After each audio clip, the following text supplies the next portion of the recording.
முதலீடுகள் ஜாக்கிரதையாக பண்ணுங்கள். தங்கத்தில் முதலீடு பண்ணுங்கள். அதே போல் நம்ம ஊரில் நிலத்தில் பண்ணிக்கோங்க. வெளிநாட்டில் போய் ஏமாந்துடாதீங்க.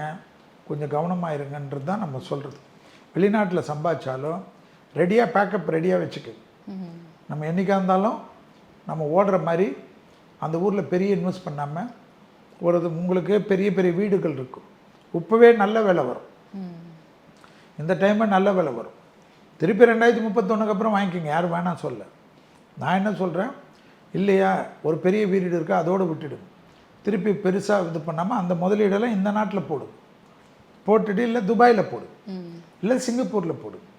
எது சேஃப்டியான கண்ட்ரின்றது பாருங்கள். அமெரிக்கா சேஃப்டியான கண்ட்ரியாக இருந்தாலும் இப்போ கிடையாது. 2030 ஏன்னா வரைக்கும் அமெரிக்காவுடைய தலைவர் தப்பாக முடிவெடுப்பாருன்னு சொன்னேன். அமெரிக்காவுடைய தலைவர் வந்த பிறகு வரியாக போடுவாருன்னு. இப்போ நீங்கள் நாட்டுக்கு அனுப்பக்கூடிய வரிகளுக்கு கூட வரி போடுறாரு. ஏன்னா எல்லாத்துலேயும் மொத்தமாக இன்னும் என்னென்ன வரி இருக்குதுன்னு பார்ப்பார் அவர் நிம்மதியாக விடாது இந்த கிரகம். அமெரிக்காவாக இருக்கட்டும், லண்டனாக இருக்கட்டும், வளர்ந்த நாடுகள்லாம் தொந்தரவு பண்ணும். அதுக்கு ஏஷியன் கண்ட்ரியில் நீங்கள் இன்வெஸ்ட் பண்ணிக்கிங்க.